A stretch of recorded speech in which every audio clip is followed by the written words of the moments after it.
All right, let's dive in. Today, we're unpacking the incredible ideas in Atomic Habits, a book that shows how the tiniest, almost invisible actions can lead to some seriously huge results. Let's get right to it. You know that feeling, right? You set these big, exciting goals, and then, poof, a few days or weeks later, you're right back where you started. If that sounds a little too familiar, it's because willpower alone just doesn't cut it. The real secret to change is actually something much, much smaller. And that secret is this number, 1%. It seems like nothing, doesn't it? Almost insignificant. But what if getting just 1% better every single day was the most powerful strategy you could possibly use? Well, that's the core idea we're going to explore. So let's talk about the secret of continuous improvement. We're all guilty of this. We chase after these huge, life-altering moments, hoping for one big breakthrough. But real, lasting strength, it isn't built in some single heroic effort. It's forged in the quiet, day-in, day-out consistency of taking small steps. And here's where the math gets kind of crazy. Take a look at this.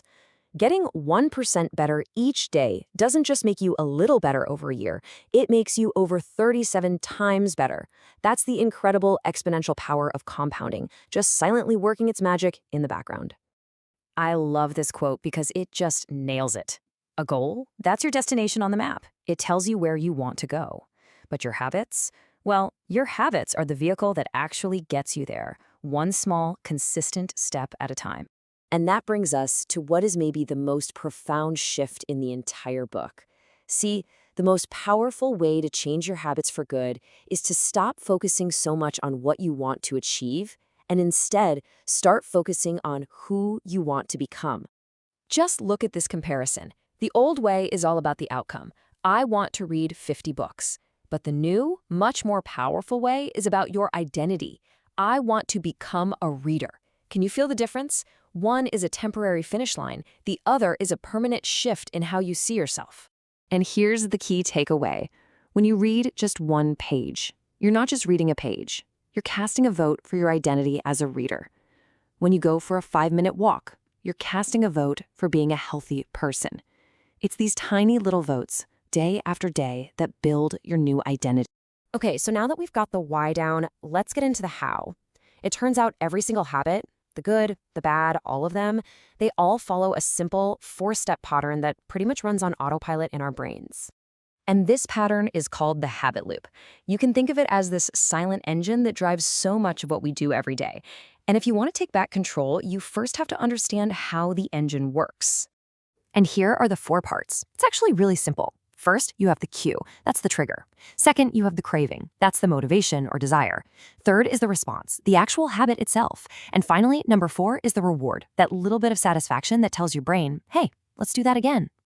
So now that we know the loop exists, we can start to play with it. And this is where so many of us go wrong. We blame ourselves, our lack of willpower when we fail.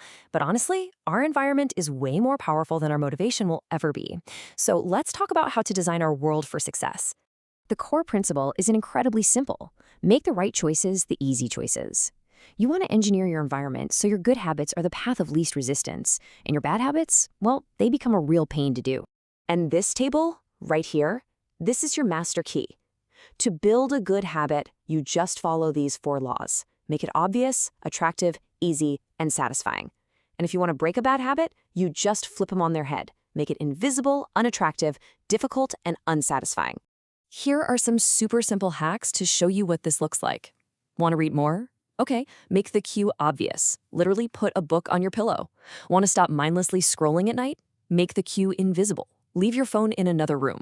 It's all about reducing the friction for good habits and adding friction for bad ones. All right, so you're starting to build good habits. Things are going great. But what happens when you slip up? Because you will. Life happens. The goal isn't perfection. It's resilience. And the most important rule to remember is this one. Never miss twice. Missing one day is an accident, but missing 2 days, that's the beginning of a new, unwanted habit. Success isn't about avoiding mistakes. It's about how quickly you get back on track. And this brings us right back to where we started.